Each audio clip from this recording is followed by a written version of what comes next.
бойынша биылғы осы жылдың айтайын, осы жылы бітірген студенттер болса көпте 6 ай жаңағы нелерде мемлекет орындарда тәжірибе өткізе алады. Оны үкіметтің мемлекеттің қаржысымен қаржыланып дайындықтары 26 мың. Неге оқу орындарын бітіргендер биылғы жылы бітірген болу керек. 6 ай жаңағы біз өзіміздің заявка дейміз ғой, заявка берген организацияларға мекемеге сол жерге жаңағы өздерінің дипломдарындағы мамандықтар бойынша жібереміз. 6 ай біз қаржыландырамыз. Бала жаңағы жерде тәжірибе алу үшін. Одан кейін жаңағы өзінің ісін көрсете алатын болса, ол мекеме алып қалады. Біз 6 ай чтобы бесплатно өтпеу үшін тегін тәжірибені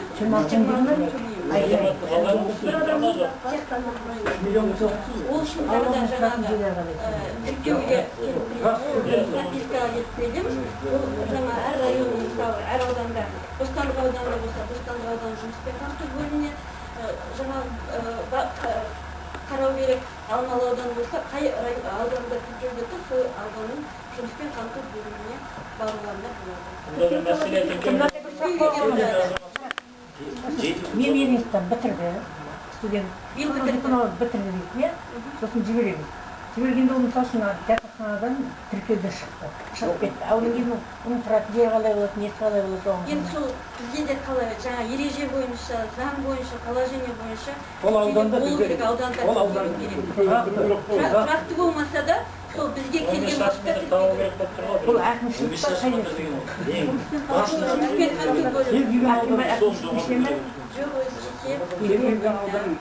Алматы қаласы бойынша. Алматы қаласы бойынша. Телефон бар ма? Аудандар бар. Мен қазір біз әртүрлі нәрсені айтып отырмыз, айтатын дүниелердің барлығы көп. Қазір бір сағатта бітпейді. Бірақ біз бір ғалым айтқан екен мықты шетел. Ол айтады, біз дейді бір нәрсені істеу үшін дейді 90% айтамыз дейді. Не істеу керек? Бірақ 10% ойланамыз дейді. Не үшін қалай неліктен дейді. Бірақ нақтылы табысқа жету үшін біз осы қазақтардың басын біріктіру үшін біз не істеу керек?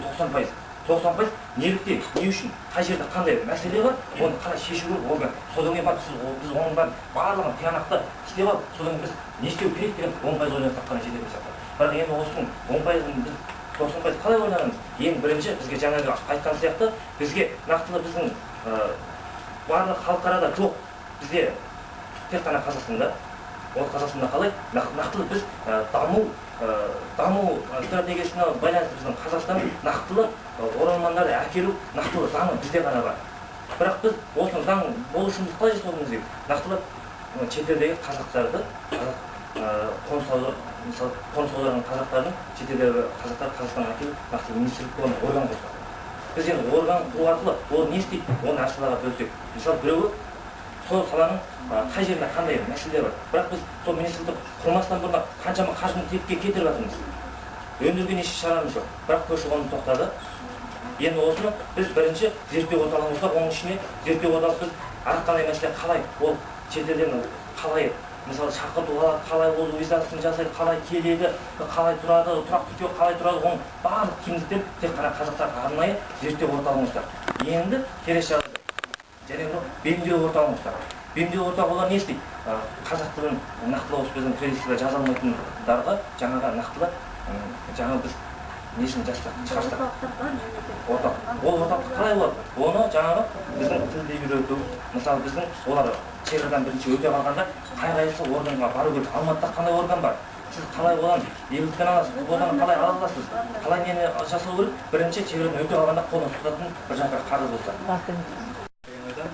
Сонымен азаматтыққа байланысты біздің студент жастардың айта кететін бұл университетте азаматтық алуға болмайды деген талап болып жатыр ғой. Сосын біз бұрын болған неге қазір болмайды деген ұсыныстарменен біз анау университетте Бақтанбек қоғамдық ұйымменен балалардың қолын жинап, студенттердің осындай өтінішіменен 100 қанша баланың қолын жинап сондай өтінішімізді жазып біз өзіміз емес, жетіда қоғамдық бірлестігінің атымен президентке аппаратурасына жібердік.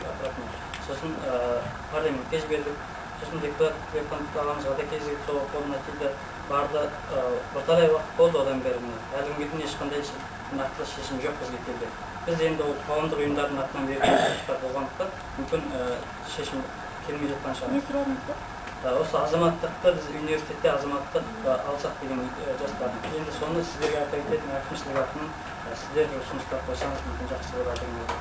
Сонымен қатар мынау бізде азаматтық алу үшін тіркеуден бұрын университет тіркеуінде бірінші курста тіркеледі. Қалайда тіркеу университеттің тіркеуінсіз болмайды да ол. Сосын университет тіркеуіне отырады да, енді азаматтық алу үшін бұл алайын десе, сен тұрақты тіркеуге отыру керек. Жарайды, тұрақты тіркеуге отырайын десе, сен университет тіркеуінде келсің, университет тіркеуінен шығып келу керек дейді.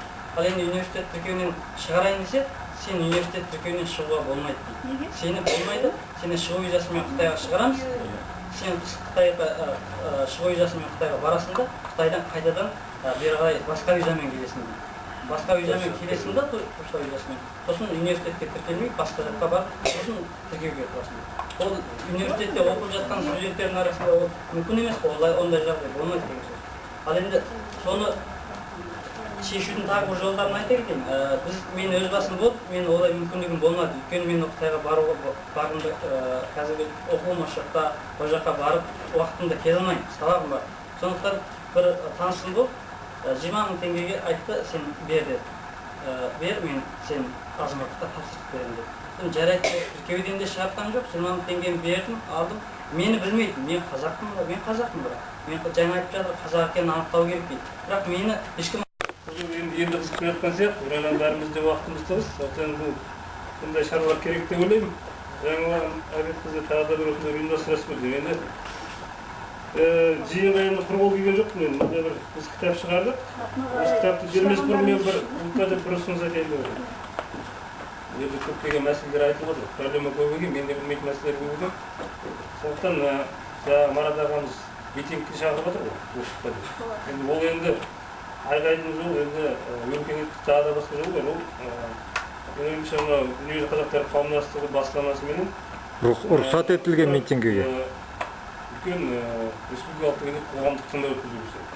Осы жерде айтылған мәселелер бар, басқа мәселелер бәрін тізбектеп, жауапты жаңағы министрлікке немесе президент аппаратына жіберіп, ол жерге жаңағы парламенттің депутаттары бар, министрліктер бар, басқа да жаңағы мәслихат депутаттары бар. Қандай мәселе бар, кім жауапты бәрін шақырып, үлкен қоғамдық тыңдау. Ол Астанада болған, ол Алматыда болған. Сол жерде нақты мәселені айтып, жауапты адамға беріп, сол жерде бір шешім қабылдауға сондай бір қоғамдық тыңдау деген жақсы әдіс бар. Оны экологтар өткізіп жатады, медицина саласын өткізіп жатады, тарих бойынша өткізіп жатады. Оралмандар мәселесі бойынша сондай бір қоғамдық тыңдау керек сияқты. Осындай бір